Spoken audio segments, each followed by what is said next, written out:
All right, we are live. Welcome to the Spinning Backfist MMA show, UFC 300 edition. It is a huge week for MMA fans.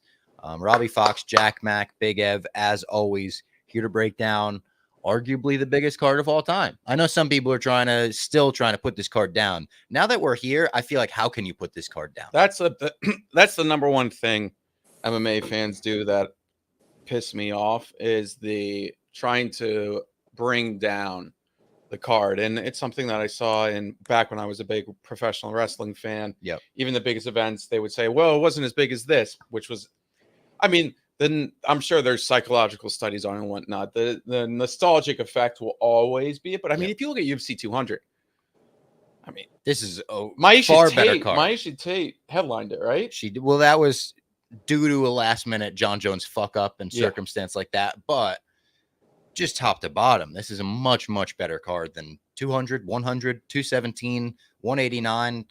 Put all the big ones, put all the Conor ones up there. This one, top to bottom, is outrageous. There's fights I forgot about on this. Yeah. When I was prepping for the show, I was like, oh yeah, that's on here. On paper, it's the best card of all time. Easy. Yeah, I would agree. When Davis and Figueiredo I would agree, and Cody Garbrandt are the first fight of the night. That's the best. That's insane. Yeah. You when can Yuri on the prelims, Aljo Cater on the prelims, that is outrageous stuff. Outrageous. These are two guys in their last fights headline pay-per-views. Yeah, fact. It's crazy. You can, of course, bet on UFC 300 with DraftKings. An action-packed fight card is taking over Las Vegas for 300. DraftKings Sportsbook. That's right. The official DraftKings, the official sportsbook of UFC is giving customers a shot to turn $5 into $150 instantly in bonus bets with any UFC 300 bet. Looking at some of the lines right now, we'll go to the main event. You can get Alex Pereira Poatan minus 130, Jamal Hill plus 110, get Weili Zhang minus 485. Heavy, we'll talk about that later. Max Holloway versus Justin Gaethje, the BMF title fight. Gaethje's minus 162, Holloway's plus 136. Props galore on these fights as well. Props galore. Put your money where your mouth is, responsibly, of course, by downloading the DraftKings Sportsbook app and using the code BACKFIST. New customers can bet $5 to get $150 instantly in bonus bets at DraftKings Sportsbook with code BACKFIST. The crown is yours. Amazing card this weekend. I'm flying out to Vegas tomorrow morning, first thing tomorrow morning. Hopefully get a couple interviews there. I don't have anything scheduled yet, but you know how fight week is. You show up, you see someone, you say you want to hop on camera for 5 minutes. Yeah, shout out DraftKings. Obviously amazing. One of the best. All right, not one of the best in the game, specifically for MMA. The props will be crazy. Ev, Robbie, and I will obviously be all over everything on the DraftKings Sportsbook app, putting in bets. I'm excited to see if you run into anybody out there. Obviously, we had a great interview on Monday. It was awesome. Yep, Tom Aspinall. We obviously missed Ev, but Ev got to get the FaceTime. We recorded it. It was very fun. And Aspinall, talk about a guy. He spent like 30 minutes with us after. Yeah, just hanging around the office. His dad was the man. Yeah, it was. I would say, almost every guy we've met, it's been amazing. Sometimes we get guys that are very tired or whatnot. You can't blame them. Yeah. But Aspinall, he was. And some guys, understandably, come in to do the interview and they leave. Yeah. Oh, 100%. And that's, we totally get that. A lot of media. Aspinall was one of those guys. He came in, did the interview, and he was like, all right, now we're hanging. And we're like, yeah, I guess so. Yeah, now we're hanging. Yeah, and he got a lot of merch, which hopefully he'll be rocking soon. He seemed to like it. So shout out Tom Aspinall. I had a moment over him in the interview where I knew more British culture than him. I said limbs. And then he was like, what are you talking about? And all his boys were like, no, he the limbs. And they said he doesn't watch football. Yeah. And I was like, yeah. And then he was like, oh, I know what you're saying. We got a guy in the Rumble chat here. LJD 262625 says McGregor announcement sometime this event. I think so. We got Dana White and McGregor both tweeting like a video of McGregor last week. I think some people speculated that maybe they would drop it during WrestleMania because of the TKO thing. I never really had any thought that they would do that. I do think a big cinematic trailer for the return of Conor McGregor at UFC 300 would be pretty fucking awesome. I feel like I think it's definitely going to happen 300. I feel like there's a small chance they could do it today at the press conference. I think you're right too, because he likes to do that with like, oh, and one more thing, and then they'll like hit the trailer or something. And just crazy that I think it's sick that at the press conference they're having literally the entire fight card is on the press conference, which I think is for a card of this magnitude, the level of fighters on this card, 12 current former champions. I mean, everyone who's on the card is either like a legend or an incredibly exciting fighter. Yeah. Or Holly I Holm, wonder if everyone's going to get a champion, question. Like, there's so many fucking fighters that like it's going to be a 3-hour press conference if they ask every fighter a question. So I'm curious to see who, unfortunately, will get like left off the Cody question. Brundage. I don't know if he's going to get any questions. He might. No, he might, because he's been talking some shit at media day. He's been saying like, I don't see the hype at all with Bo Nickel. That's fair. I mean, you got to sell the fight. Shout out Cody Brundage. There's been some memes, and I got to be honest. Like, can you imagine the scenes if Cody Brundage lands like a right hand or something? And it would be crazy. Someone said new glove announcement too. I've seen speculation about that. I don't know if that's confirmed or not yet. They said like new equipment testing or something, demonstration. I saw that, but I thought someone did confirm it was gloves. Maybe I'm off on that. But I thought I saw something about someone saying it was the gloves, but I'm not sure. I hope it is. I saw Dan Hardy complaining that it wasn't. He was like, they're just going to try to sell you something. Yeah, people are like, they're going to put Prime on the gloves or something. Now every fighter will fight. Every fighter will fight with a Prime bottle in their hand. Amy Kaplan does say there will be a new UFC glove launch presentation on Friday after the official weigh-ins. Yeah, every time you punch, it's just KSI saying something. Plays a sound bite. Yeah, plays a sound. But speaking of Prime, I mean, I was wondering when I was watching on Sunday Night WrestleMania, I saw the Prime bot. I was like, who's it going to be? Who's it going to be? I show speed. Yeah, he got RKO. He took a bump. By the way, Reegs blogged that, like Randy Orton, whatever. WWE posted Reegs' blog on Raw. Like they were showing like all the headlines that WrestleMania made. It said Barstool Sports, and then it had Reegs' headline. Oh, that's awesome. I was like, that's pretty fucking cool. Yeah, that he took a real bump. It was in the table didn't break either, which is almost it hurts more. Hurts more for sure. People in the chat also asking, Chatbot Jerry says, will the custom shorts stay? If you didn't see it, 4 fighters on the main card have custom shorts this weekend. Both guys in the BMF title fight, Poatan and Wiley Zhang. Awesome shorts, all of them. Holloway's got floral shorts. Poatan's got the Aztec design. Wiley Zhang's got fucking dragon print on hers. Justin Gaethje, very stars and stripes, very Justin Gaethje. I hope they stay, man. How could you take them away? You let Holloway fight in the floral shorts once.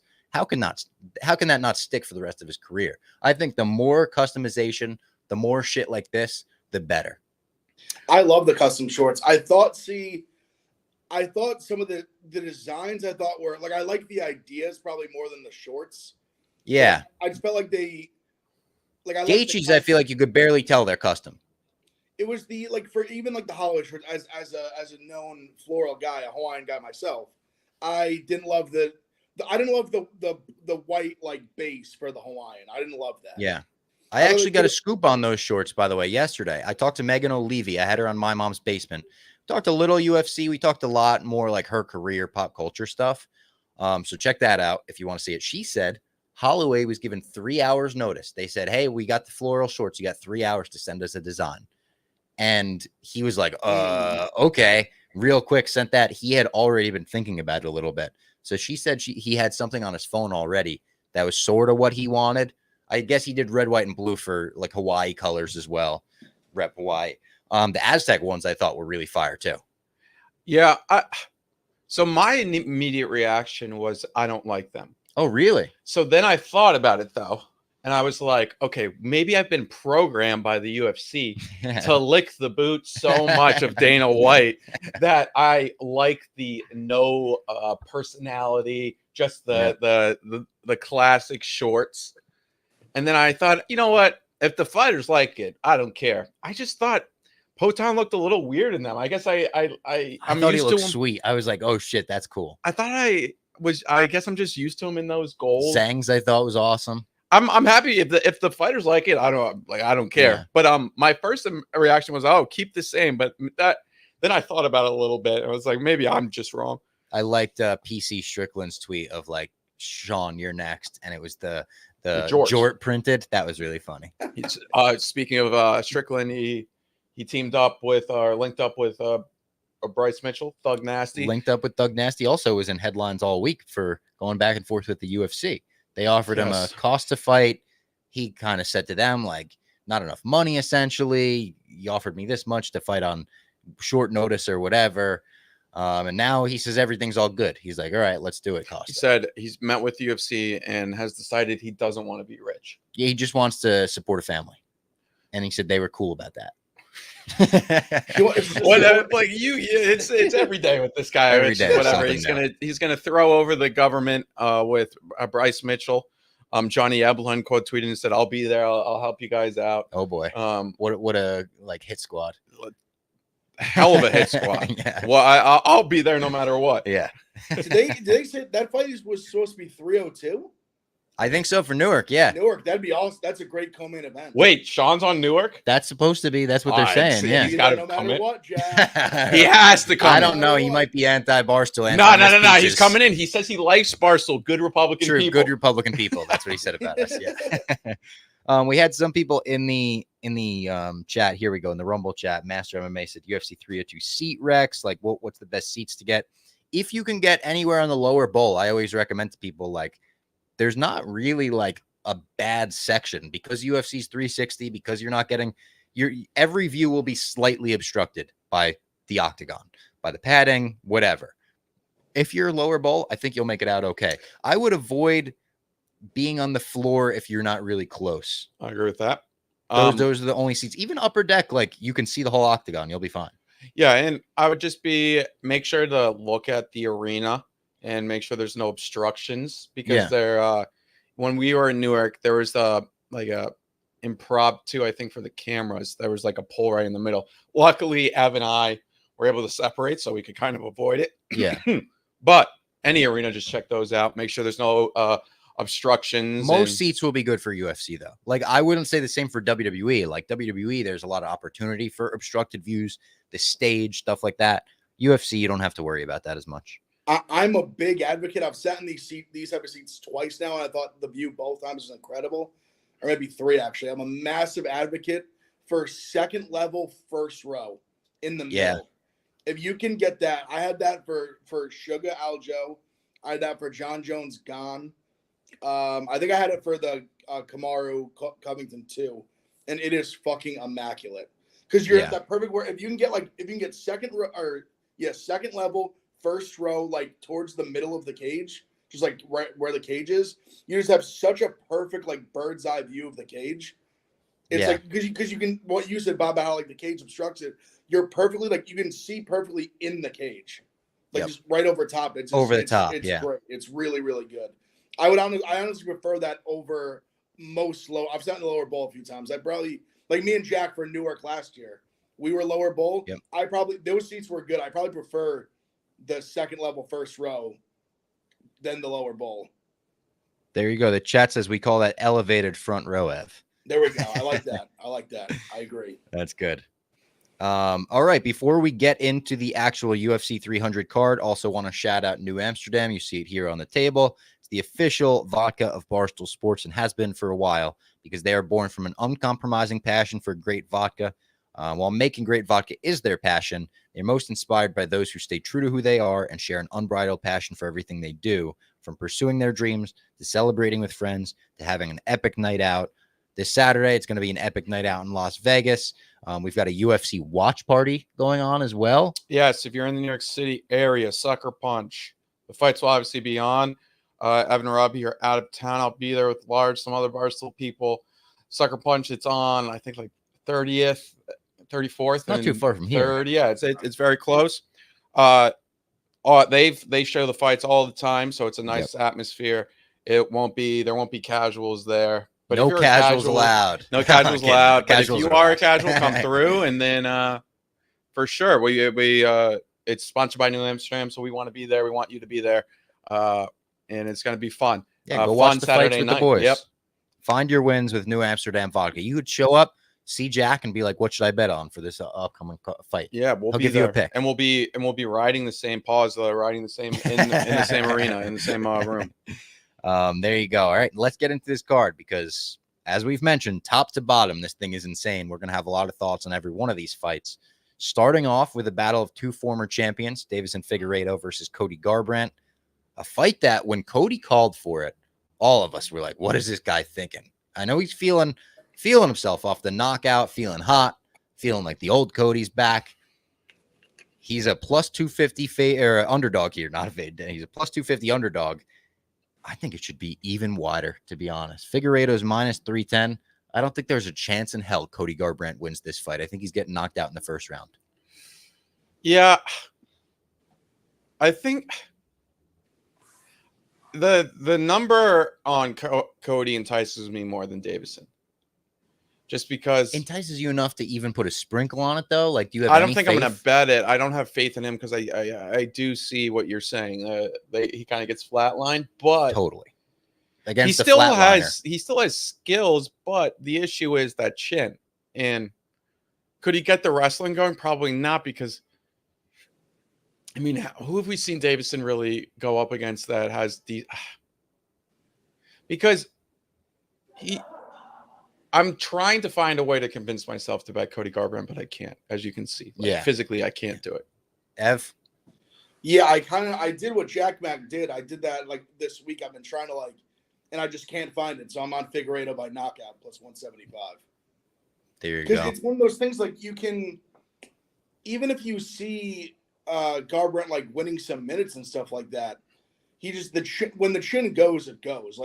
Yeah. His last two fights, let's put in perspective here. His last two wins, they're against Brian Kelleher, who was coming off a brutal the neck surgery. And then who am I drawing a blank? He fought Trevin Jones. Yep. Trevin Jones, thank you. Trevin Jones. I was there. That was at the serial one of the fights I went to. And just not listen, the levels you're going up between those two guys and this is just so astronomical in my opinion. And it's even a fight where he could be winning and then gets hit with one clean shot and it's over. And I feel like it's more likely than not that Figueiredo will find a shot.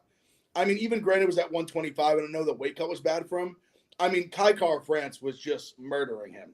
Just everything he hit him with was murdering him. And Figueiredo at 135 still has power. He looked really good against Rob Font. I'll take not by knockout. I probably wouldn't take. I wouldn't lay 3 minus 300 on him on the money line. Yeah. Maybe a parlay piece if you're looking for action, but I'll play plus 175. He has 3 rounds to do it. And then we've got the UFC 100, 200, and 300 man Jim Miller taking on Bobby Green. Jim Miller showing up for fight week in the custom UFC 100 jacket this week. Phenomenal. So awesome. Him being like, yeah, I dusted this thing out of the closet. Hasn't been out of the closet in years. That was awesome. He's an underdog in this fight, plus 154. Bobby Green, minus 185. On paper, it for sure seems like a fight where Bobby Green should be the favorite. I think it's a very winnable fight for Jim Miller, though. I don't think he's out of it by any means. The Jim Miller Jersey guy in me wants to root for him, so I'll probably bet Jim Miller in this fight. But it's I don't want to call it a coin flip. I do think Bobby Green should be favored, but I think that it's close. Yeah. I think Bobby is better than Jim Miller, but Jim Miller is a gamer, and we're seeing Bobby Green come off one of the worst stoppages in UFC history. And it's bad, yeah. It wasn't that long ago either. He got really, really messed up. Unfortunately, he's even talked about it this week. He said, hey, you don't really think about it. You think about losing and maybe getting knocked out, but you don't think about how much it can affect you if it's more than just getting knocked out, which is what happened. And I think Jim Miller kind of you never know. I mean, we also Bobby Green not too long ago, we saw him against Jared Gordon. He didn't look good until he kind of did that headbutt. I thought Tony Ferguson had a decent first round against Bobby Green. So I think Jim Miller, and also it just would kind of feel right for Jim Miller to kind of find a way to win. And I mean, it's like mythical fighter status of if he wins at 100, 200, and 300. He has the street chin for sure, MPI. We'll see. He's been not. I think with Jim Miller, I'm fine going down with it. He's currently what, plus 150? Plus, 154. Yeah, you just I think I'm gonna roll with Jim Miller. Yeah, I'm really debating if I'm gonna bet this fight or not. I think Bobby Green's gonna win, but I definitely have pause because a lot of things you guys said with him eating all those shots. My thing when I think about this fight is Jim Miller. He's been on this incredible I don't want to say resurgence, but he's won like what is it, 6 of the last 7 or 5 of the last 6, something like that. A lot of finishes, but I'm just worried the guys that he's fought are just not They're at the not level Bobby that Green, Bobby yeah. Green's at. Like, listen, he's fought. They've thrown some young guys just getting in the UFC, and he's just knocked them silly in like the first round. So good on him because he was a guy that came in. I think before a few years ago, he didn't even have that many knockouts. Like I think he had more knockouts in the last like 2 years than he had like his whole career. So, You're right. Big time credit to him for still like packing a punch at this where he's like almost 40 years old, whatever he is. But I just think about Bobby Green. I just think about like the speed advantage, the realistically still probably the power advantage that he has. Even though I think it's probably like Bobby Green's not some crazy like one hitter quitter guy, but he definitely has pop. Like he's definitely obviously knocked guys out.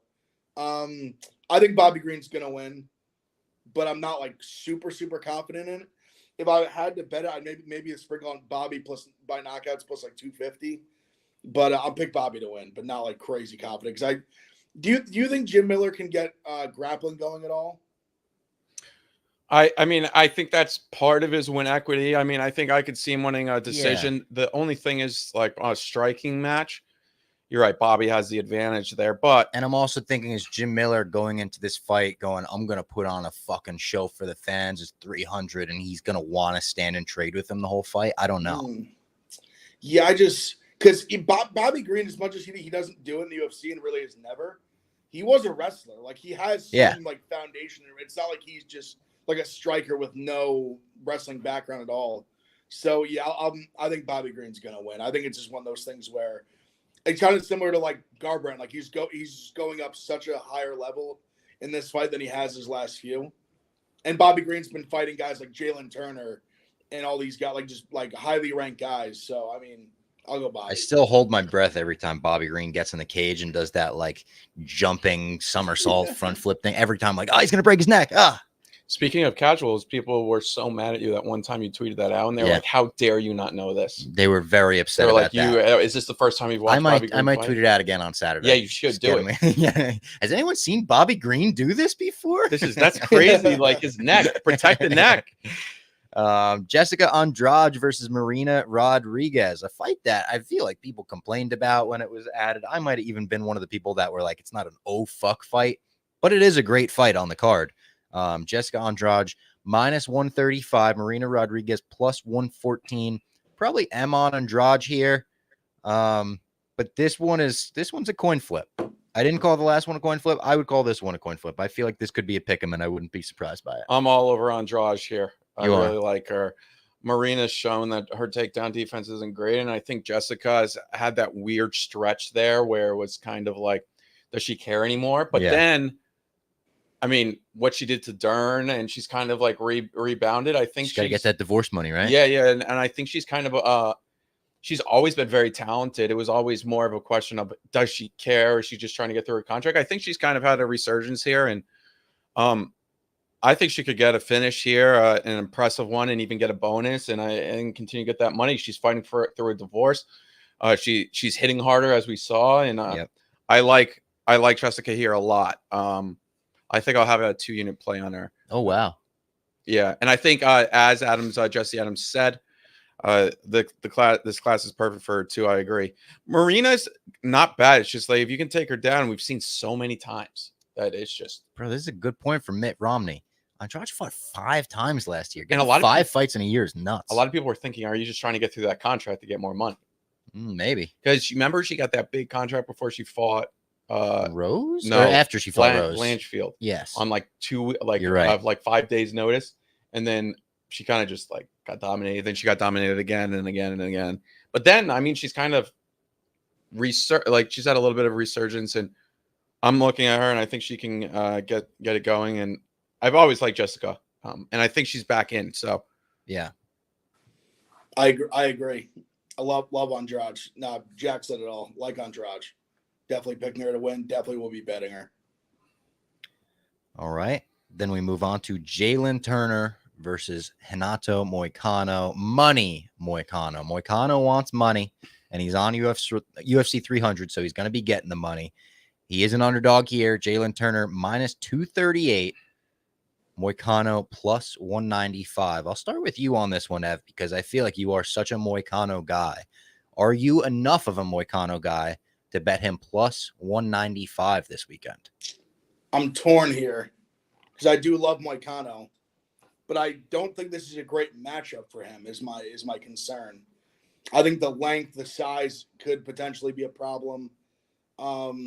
Those guys, man, those like really, I've said a few times in the show, and I think overall people just, I mean, those guys that are really tall, the long legs, they're hard to take down. Because they have such a wide base, wide foundation. And when you have when the guy's, he's going to be what, 5 inches taller here at least. Yeah. I mean, I just think, and the length, I just think he's going to struggle. I mean, we even saw Gamrot at times have struggled to take him down, and he did a little bit and was able to get some top time. But I think Gamrot is better in that respect than Moicano is. I think Turner by knockouts live. I don't know if I'm going to bet it. Turner. I'm sorry. Turner by knockout is live. Turner by knockout is live.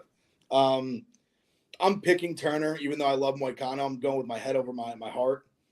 I don't think this is like a wash, man. I think Moicano can win. Let me make that clear. But when I play this fight in my head, I see Turner doing very well in the striking. And I don't know if Moicano is going to be able to do enough with the grappling to overcome that. So I'll go Turner. Maybe a little Turner by maybe in a parlay, maybe a little sprinkle Turner by knockout.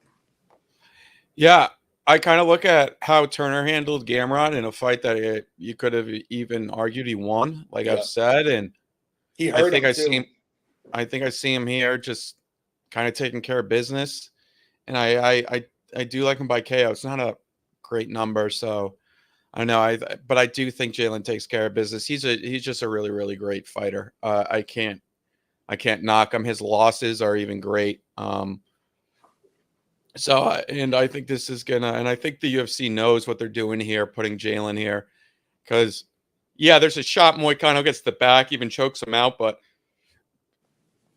I think he handled Gamrot so well. I think he's only gotten better since then. So I'm feeling good about Jalen. I would like to see Moicano win just to get a big post-fight interview there. UFC 300. That would start the night off early with a big moment. MMA he would make it a moment. He said, I came here to save him. He said UFC 300 was trash. He saved it. Yeah, exactly. Yeah. He came in Jalen Turner and they saved the card. Diego Lopez, one of the hottest prospects in the UFC, takes on Sadiq Youssef. Now, in this fight, Diego is only minus 135, which I was pretty surprised to see. Obviously, Youssef is going to be a great challenge for him, a great test for him. I look at this, and I'm looking at the finish props. I'm looking at Diego Lopez to win via knockout plus 250, Diego Lopez to win via submission plus 300. I love Diego Lopez in this fight. I think he's going to I think there's the opportunity for a club and sub or a knockout in this fight. I think he will get the finish.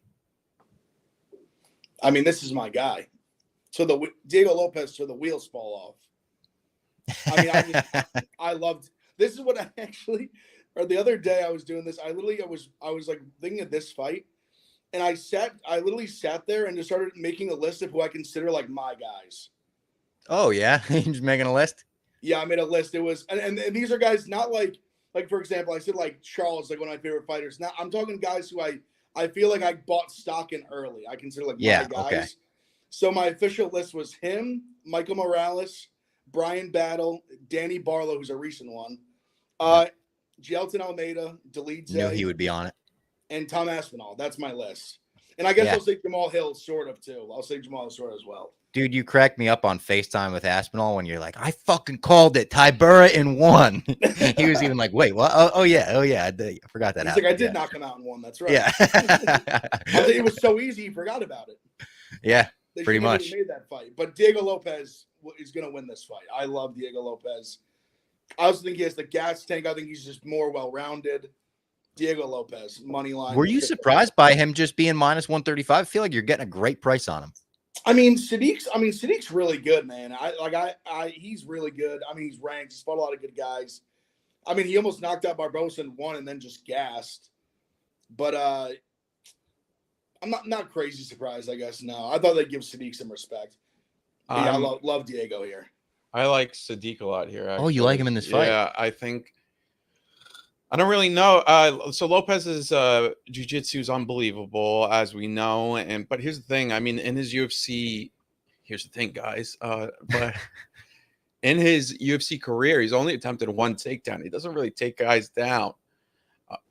Youssef, I think, is a better striker, and I see this fight really playing out on the feet more so. And I'm getting an underdog number, and so I'm gonna be on Sadiq. I like him a lot here. I think this is not the end of Diego Lopez, but I think this is kind of a step up that's going to show that his skill set is not as dynamite as we might think. That being said, could be wrong. It's not my most confident, but I think I'll have a unit and a half on Sadiq, and hopefully come out on the winning side. But I like when we disagree, just For so sure. people understand that we're not just sheep. Yeah, or just like copying each other's takes. Yeah. So I mean, but I understand. Like, I mean, Ev's been such a Diego Lopez guy, and I think this is a great fight though. Like, great matchmaking, and these are two guys that'll be around for a while. Then we've got a very, very interesting UFC debut. Kayla Harrison will make her UFC debut against Holly Holm on the prelims. It's crazy that this is even like a prelim fight. I get it. It's on UFC 300. But Kayla Harrison minus 425 money line. Holly Holm plus 330. Another line that surprised me, to be honest. I went out, filmed content with Kayla Harrison last year, 2 years ago at this point with PFL. Great time. She welcomed me into her home, so I will be in her corner for this fight. At the same time, Holly Holm is going to be the best fighter she ever fights, or she has ever fought up to this point. It's her UFC debut. It's her bantamweight debut. I'm surprised she's as heavy a favorite as she is, especially knowing like the kind of fighter Holly Holm is. Holly Holm slayed the once judo dragon of MMA. Kayla Harrison, she didn't win bronze at the Olympics. She went and won gold twice. But at the same time, it's like Holly knows how to fight this style. She knows how to fight for a judo fighter. So I do think Kayla Harrison's going to win. I think Holly Holm is going to give her trouble, though. Yeah, I don't really have a read on this fight. I see where you're coming from. I think I don't think Kayla looks. I wouldn't bet it because I like Kayla. I don't think Holm is a bad bet here. Yeah, I mean, MPI is a great point. Like someone that gas wrestled or got that gas wrestling against Pacheco should not be minus 500 against Holly Holm. Although this is a 3-round fight, not 5 rounds. It is. Holm's a little bit older. I think Pacheco's pretty good. But, and I understand there's some rumors out there about Harrison. And I got to say, she looks amazing. I don't know how she's getting down to this weight, but it looks like she's is. Promising everyone, everything's okay. She looks it. Yeah. I don't know if maybe there's some enhancements or whatnot, but we are in a weird time in the UFC, man. It's like, who knows? I asked Aspinall about the new drug testing when he was here off camera. I was like, what's the new drug testing like? And he said, it's exactly like you saw it. He's like, it's just different people, but it's all the same tests. Yeah, it's just, we see what's his name? Not Overeem, the guy who fought recently. He was plus 500. He won. 500 won. Ovin St. Preux. Ovin St. Preux. I mean, he throws 400 strikes or something. It's like, where's this coming from? Where are these guys coming from? But all that being said, I think I'm going to pass on this one. Maybe I'll have something, but yeah, I wouldn't feel safe with Kayla at minus 500. That's a big price. Ev, 100%. I think it's dog or pass. Not one. Honestly, if there's respectfully, if there's one fight to go, get a drink, do something else, look at your phone. This is really? The one I would. If there's listen, I'm looking forward to Diego and Youssef, but I'm more curious about this fight. I'm more like I'm genuinely. I don't know how Kayla's going to do. Yeah, I mean I think that's the only part of it. To be honest, that's like intriguing visually. Yeah. Like I just don't see this being an exciting fight at all. surrounded might by not be, incredibly exciting fights. Although Kayla can throw elbows, and the last time she was able to throw elbows, it got bloody real quick. So maybe she gets on top and just mauls her. And I'll Yeah. say, and then if she does that, there's a very, very high chance she gets a title shot. I would say almost undeniably she'll get one, considering the I division think they were just saying winner of this is getting a title shot no matter what. Yeah, I would think so. I mean, there's not really anyone else there, so I would think if she goes and just mauls her, I would say she's Also a title shot. If you're thinking from the UFC perspective, they want Kayla to win. Yeah. Great marketing potential there. Absolutely. Yeah, I think it's like home or pass, but no, I agree. Like Rob, it wouldn't shock me if she just if she was just dominated her. I would be so I would say a little surprised, but not like shocked. Yeah. But yeah, I mean, I just couldn't lay. I wouldn't even recommend putting in a parlay. I just think Holm has just fought such better competition. Kayla Harrison's coming so far down in the weight. I'm curious to see if she makes it. I mean, it looks like she will. She definitely looks thinner for sure. Yep. Her arms still look fucking jacked. Her in the UFC kit, her arms are bigger than my fat head. They're huge. Fucking huge. But yeah, will Kayla win? Probably, I guess. But I think it's Holm. If you really want action, I think you'd make worse bets than Holm and just pray that the experience and the strength of schedule advantage, we'll call it. But yeah, no, this is the fight I'm least looking forward to be totally honest. Fair. Hot Billy, he is one funny guy in the chat. He said Dana's daughter's not getting enough credit for coming up with the UFC 300 design because it just looks like marker. I was surprised they didn't come out with it. I thought the poster that they put out a while ago with just the flag and UFC 300 written on it, I thought that was like a placeholder poster, but no, that's the real one. Calvin Kattar versus Aljamain Sterling, one of the more intriguing fights on the card in my eyes. One of the more exciting fights on the card. I go back and forth because I think in a 5-round fight, Aljamain wins most of the time. I think this being a 3-round fight benefits Calvin a little bit, just based on the fact that it's less time to get grapple fucked and more time to potentially put something together on the feet. I don't know how Alja is going to look. He's been talking a lot about drinking and stuff and partying, and not as much recently, but a couple of months ago when he's coming up to 145. That kind of makes me want to take a shot on Calvin Kattar as the underdog. I go back and forth with this fight. This is Kattar's first fight since ACL tear, as Chatbot Jerry just pointed out. I think Aljo looks pretty good physically, at least from the photos. I know photos can lie. Yeah, he does. But he looks good physically. It did seem like he kind of had that party phase, but I think he's been locked in recently, which would be good. And we want to see him perform at his best. I also think this is kind of a second chapter of his career. You can kind of go up to 145. You never know. I don't think he would really give to Puria that much. But, I mean, if you're Aljo, you're thinking, why not? Why not me? So, although the only thing is knocked out by O'Malley, it's like, do I want to get in there with Ilya? The price is a little bit it seems a little wide. I don't know. I could be wrong though. What about you, Ev? Yeah, I kind of I'll pick Aljo to win, but not with this crazy amount of confidence. It's a weird matchup because what you said. I mean, Kattar hasn't fought in almost 2 years, and I like Kattar a lot. He hasn't fought in almost 2 years.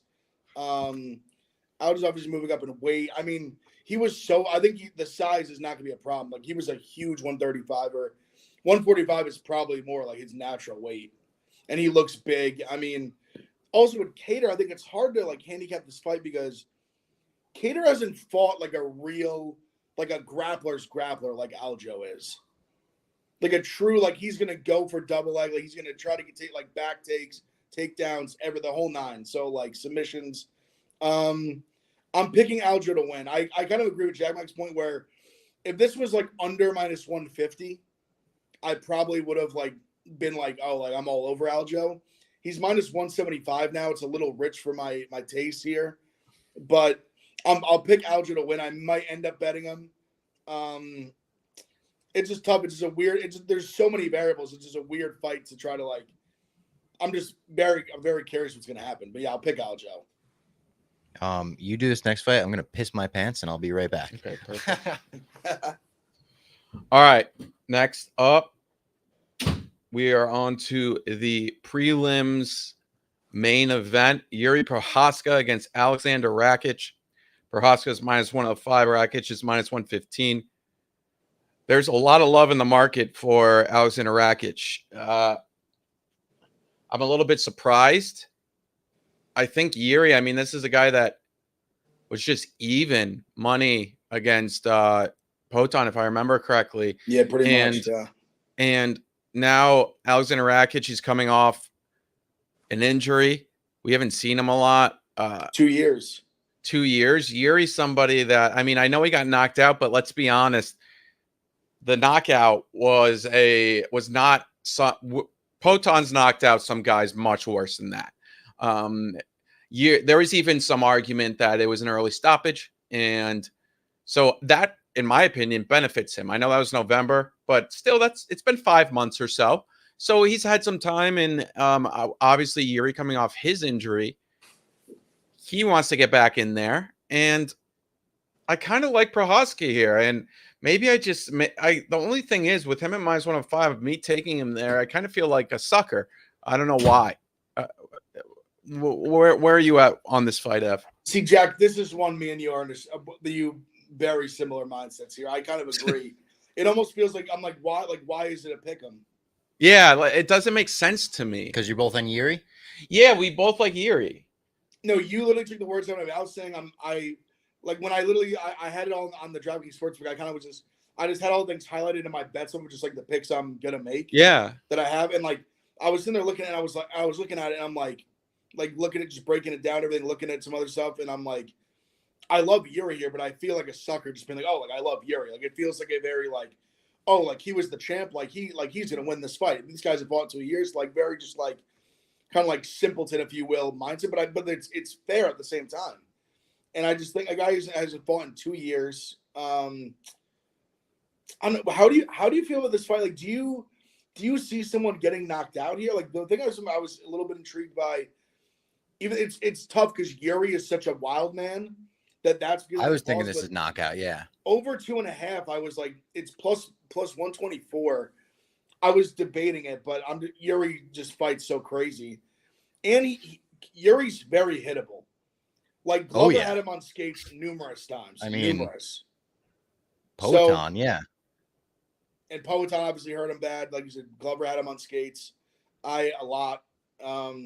I'm picking Yuri, but I definitely have some. I think I'm going to play Yuri, but I definitely have some pause. And if Rakic is good, and Rakic has landed some crazy head kicks and stuff like that. He definitely has some power. He's very athletic. He's young enough and taking enough time off from the ACL that like I feel like people shouldn't be like too worried about it. But you never know at ring rust. So, but yeah, I like Yuri. Crazy that it's been that long. It feels like that fight was like. Feels like it was a couple of months ago. I can't believe it was like going on 2 years. Yeah, really long time ago. Yeah, I love Yuri in that fight. I'm probably going to bet Yuri by knockout plus 180. Yeah, I mean, you can't blame you. Great fight to end the prelims, and then we go on to the main card. Main card, yeah. We start off the main card with a real pick'em here. Bo Nickel takes on Cody Brundage. Bo Nickel is a slight favorite, minus 2,100. Cody Brundage plus 1,100. Oh my god, it's almost getting to the point where like you have to throw a sprinkle on like Cody Brundage KO in round 1 plus 3,000. Maybe like you're certainly not going to bet anything else on this. Yeah, Bo Nickel knockout in round 1 plus 185. Like, will you take? Like, I don't know.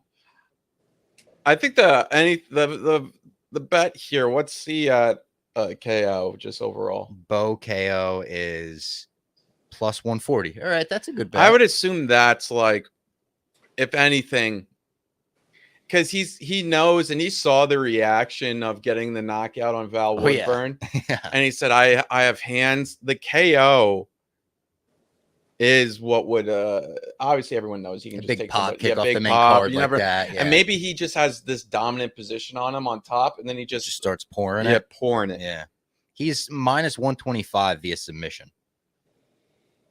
Yeah, if I was gonna play, I'd play the knockout as well. I think Actually, pretty sure I had that kind of same rate against Val Woodburn. I think it was plus like 200 or something like that, plus 240, and it worked out. Brundage, friend of the program. I believe our first ever guest. He was. Maybe, yeah, something like that. Really, and also just has been very profitable to me. I feel like I've betted him a lot of times as a dog, and he came through for me quite a bit. So, all love and Cody Brundage on this front. I think he's just walking into a little bit of buzzsaw here. There was part of me that wanted to be like, it was described to me when I first got MMA betting as banana peel prices. Yeah. We're in like, is this like take 11 to 1? Like, oh, like what? Like what's like you never know it's MMA. But even then, I'm just like, oh man, like Bo Nickal is just a fucking monster. Yeah. And I just think that it's just I don't know if any matchup is like, any matchup with Bo Nickal is like not good. I don't think, but but I think he's gonna win. Yeah, I think if you're gonna play the knockout and just hope he just like gets, like you said, just gets on top and rains punches, or maybe Brundage is kind of so worried about the takedown that he like goes up top and lands a big one, because he definitely has shown he has some power for sure. Yeah. But yeah, I would go, if I was gonna bet Nickal, I'd go by knockout and just hope if he hurts him, he doesn't go for the sub. Over half round is minus 240. Under half round is plus 175. But Brundage is such a madman too.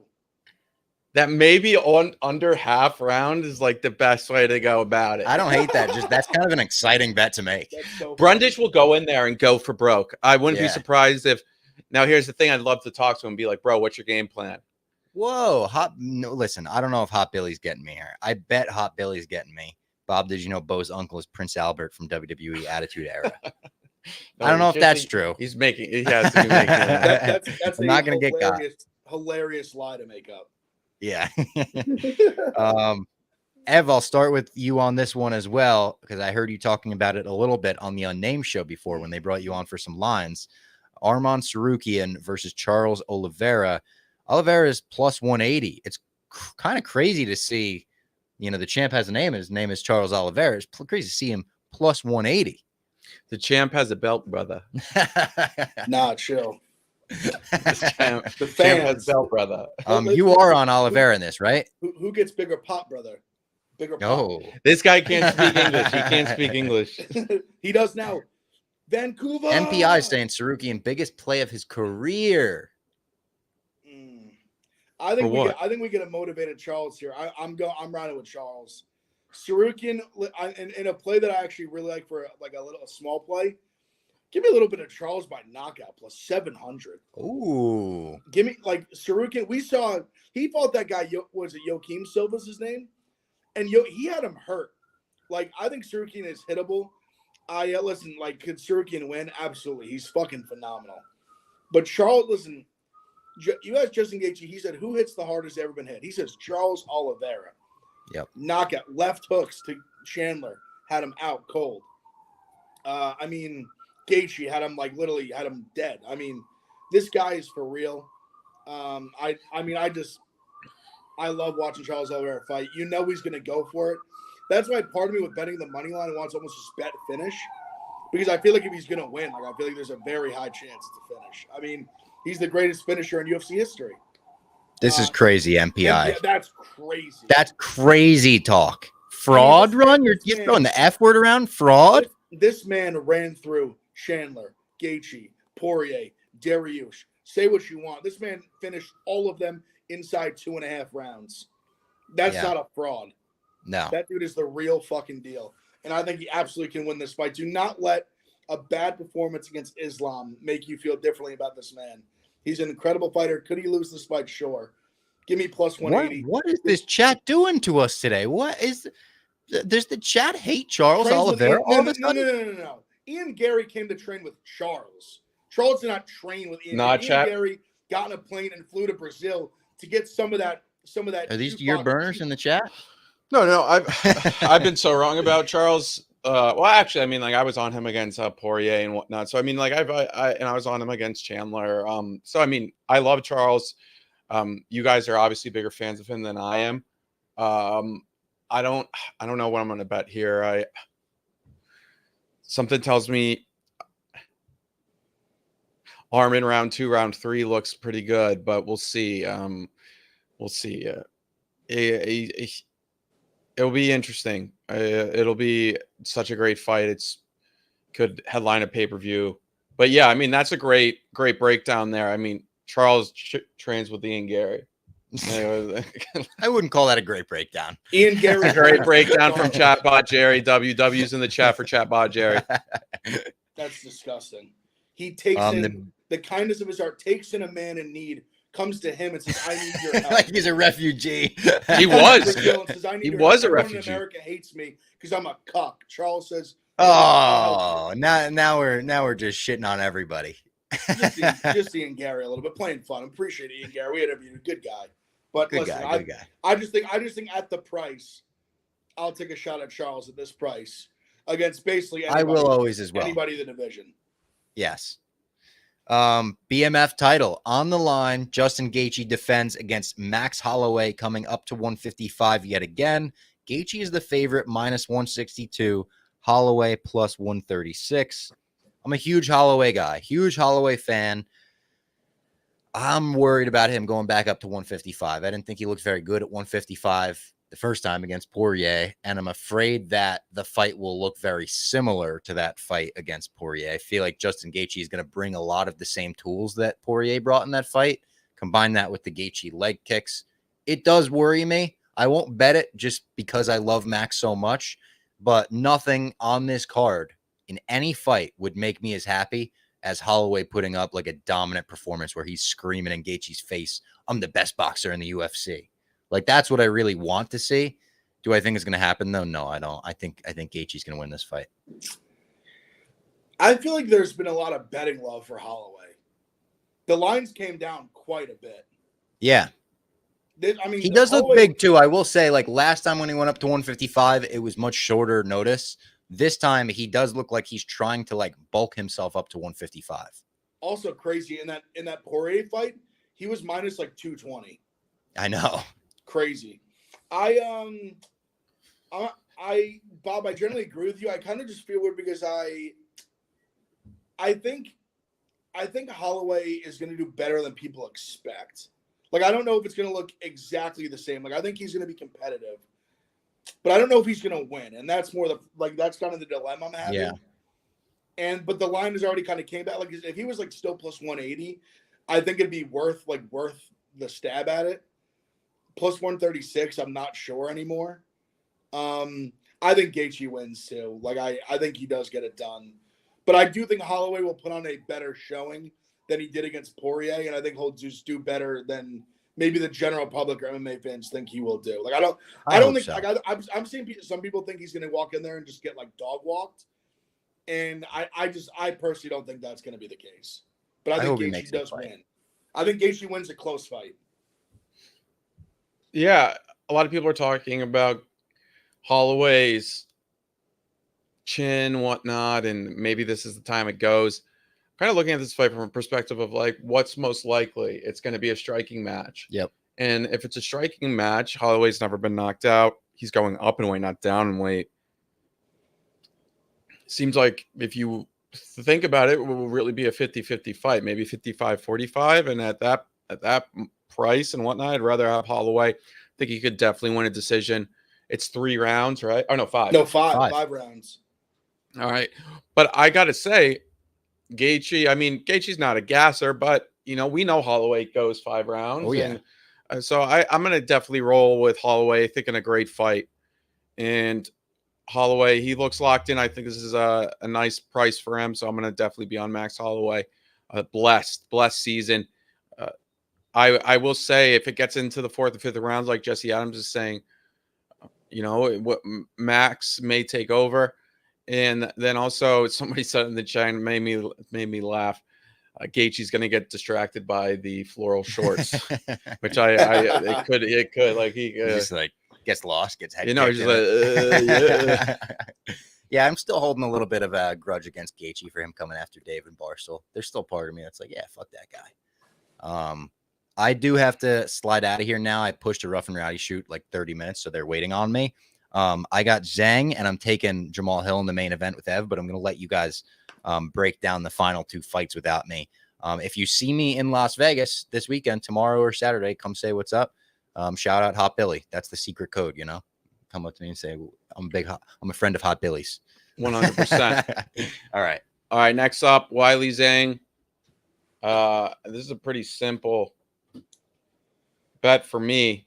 I think Weili Zhang, I mean, this isn't breaking any news here. Obviously, Yan Janon's plus 370.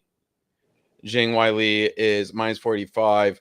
I really like Weili. I really like her by even submission, plus 500.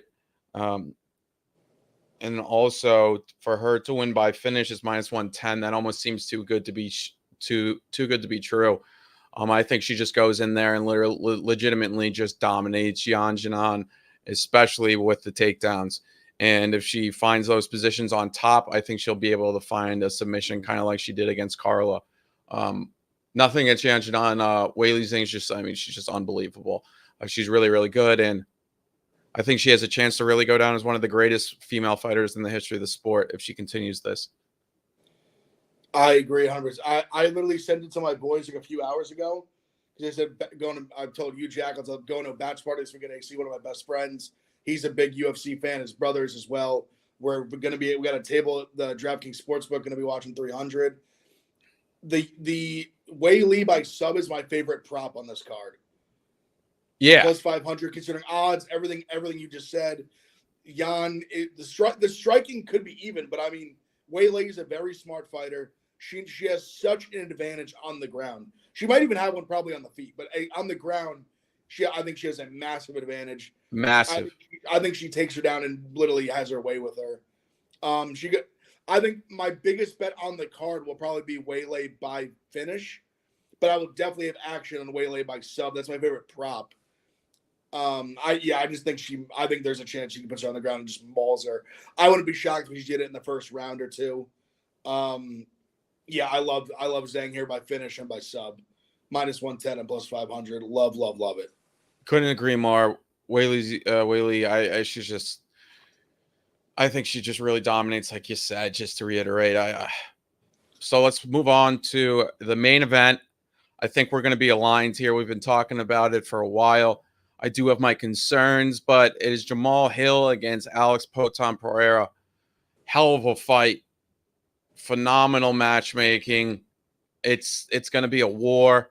It's going to be a kickboxing war. I can't really see any wrestling going down here unless maybe Poatan decides to get a little crazy, but very interesting. Poatan has slayed obviously Izzy, and then also he slayed the guy who beat his coach, Glover Teixeira, and Jamal is the one who, quote unquote, retired him. So can Alex kind of do it again and win it for Glover?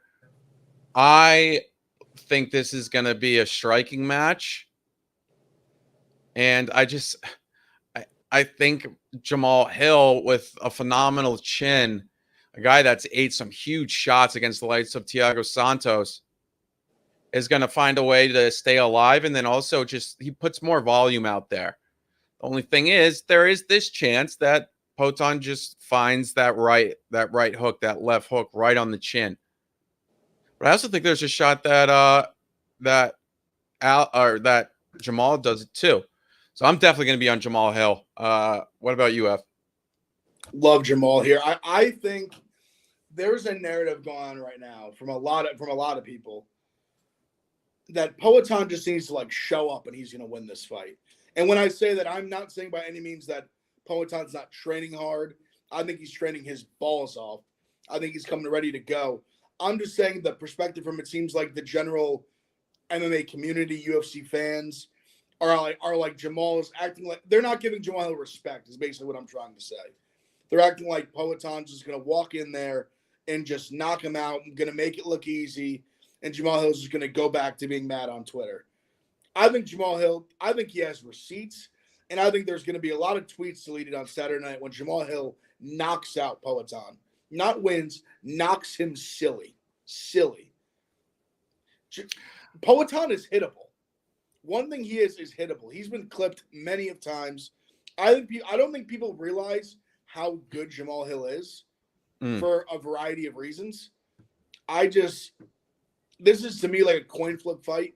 if not even, I like Jamal Hill. Like I almost feel like he should be favored. Like I just think he is not getting the respect he deserves. He hits like an absolute truck. Not to say that Poetan doesn't, but Jamal Hill does. I think Jamal Hill's chin is better. I think he will get in the pocket. And I agree with you. I think he more volume. I think he'll be a little more daring too. Like I think he'll get in the pocket and trade. And I think in a lot of those exchanges, he can and will win. I really like Jamal Hill. I'm going to be betting Jamal Hill for sure. The leg kicks are something I'm a little concerned about, but I mean, we're talking about a guy that's, he's plus money. We're not telling you to bet a minus 250, minus 300. Mm-hmm. If the leg kicks really get him and just kind of, take away his movement and whatnot, kind of like Poetan did to Izzy in that first fight in UFC. It's possible, but I mean, when we look at these fights, guys, obviously we know we're not going to have this massive edge. We look at it kind of like, oh, what are the chances of this happening and that happening, and then comparing it to the line. And I kind of see a Jamal Hill, at least in my mind, a 55% win equity, which would make it a bet. The losing is, his lights could get turned off, which, I mean, it's Poetan. 2, the leg kicks could get him going. 3, Jamal's defense is not as great. But the volume and how good Jamal is gives me a little bit more confidence in him coming into this fight. And also, we always talk about these markets and whatnot and what we're betting. And sometimes there's things looking at, okay, who's overvalued? There may be a guy coming off a huge knockout. Maybe he's too popular. Poetan fits all of that. Poetan's top 3, top 5, one of the most popular guys in the UFC right now. People love him. And Jamal Hill, and even outside the Twitter world, a lot of people don't really know Jamal Hill, which is crazy to say about the former light heavyweight champion of the world. But, when he won the light heavyweight championship, it was during the NFL playoffs 2 years ago on January. And it was just kind of like, and then unfortunately he got injured. We love Jamal Hill, and I really love him here in this spot. I think it's a great spot for him. And I think he can either win by knockout or by decision, which increases why that kind of looking at it from a percentage point of view. So I'm excited for this fight, obviously. And I think we have a good spot. I think he's a little overvalued. I think there's even a chance people will come in on Poetan on Saturday and even drive the line a little bit more. It'll be interesting to see how much. Because I'm sure it seems like the sharp people in the game are kind of in on Jamal. So it'll be interesting to see the line movement on Saturday, because huge favorites on fight nights. Recently I've been noticing really favorites have grown because people are putting them in their parlays. It's a very public sport to be bet on fight day. This will be interesting to see, because I mean, the handle on UFC 300 is going to be huge for the DraftKings of the world. And so I'm really excited, man. And Ev and I will have our picks out there on Friday, Saturday. Obviously, we gave you all of them, but sometimes we'll change. But I think I'm pretty locked in on a lot of my positions here, specifically the main event ones. I don't know if I'll take Armin. I think I'm just kind of going to enjoy that fight. But Hill, Andrade, and then Wei Lee inside the distance are some of my favorite bets here. Bo Nickel by KO. And then who's after Bo Nickel in that? Holloway. Yeah, and I think I like Holloway too. So there we go. And then obviously there'll be other bets too. But this should be fun. Shout out DraftKings, shout out New Amsterdam Vodka. We'll be all over it all weekend. We're not going anywhere. Hopefully, you think we get a McGregor announcement? Yes, I think McGregor announcement, either the press conference or during 300, should be minus like 500. I think we're getting it. I really think we're getting it. And even last week, we kind of, or even maybe earlier this week, we saw a little tease from McGregor and whatnot. So it'll be interesting to see. And I mean, the announcement would be electric. It's going to be June. We're going to see him. My sources tell me McGregor announcement with a face-off tonight. All right, MPI. I saw MPI in the Magic and Andrew chat the other night. It's always good to see the crossover. We should do a crossover episode with them soon. For sure. But I saw MPI in there, and I was like, oh, that's MPI. A lover of the game. And but But yeah, it should be good. Armin Alvarez potential to look like Armin. That's crazy. Someone said Armin Alvarez looks like a potential to look like Armin versus Joel Alvarez. I mean, come on, dude. Bro, Alvaro would do disgusting things to Joel Alvarez. No disrespect to Joel. And Armin looked great there, but yeah, there's a chance. There's a chance that we could see Oliveira get finished. But I mean, come on, he's one of the greatest of all time. Do you want to try to put together this? We're put a DraftKings parlay. Yeah, so we need. I think we're getting a bet on the sports. We'll probably have to get it in. So I had a few just based on what we like, the things that we both like. I say definitely put Andrade in it. How do you feel? So put Weili in it. We're agreed upon. Can we do Andrade, Weili by a finish, and then Jamal Hill? I was gonna say either that. I'd be into that. Let me see. So that should be. Let's see. So Andrade, Weili by finish, and Jamal Hill would be plus 597. I think that's we're gonna get a promotion on this one. Hopefully, we were told that we are. It just has to get approved. And I think what you do you like that, Ev? I do. Like I'm gonna be on all of those. I do. I'll send it to Jack. All right. So when that gets put out, it may be Saturday morning or Friday night. We'll obviously tweet it out. We'll obviously be promoting it. It's gonna be a hell of a night. There's gonna be a lot of bets responsibly, but we'll have them in the DraftKings group. We'll have them on Twitter. Lee has his picks. Robbie will have his. Robbie will be there. It's gonna be awesome. Sign up for DraftKings with the promo. It's in the description. If you're listening, if you're watching back, thank you. Please subscribe. We're up to I think 1.4, or never mind. We're getting subscribers on all platforms. So keep supporting the show. We really appreciate it. We've been doing it for almost 2 years now or something. So we love doing it. And we love the support. That's the biggest thing. And the chat boys are phenomenal, and we appreciate it. Yeah. All right. I'm gonna turn us off. And thanks a lot, guys. I appreciate everyone. Good luck with your picks. God bless.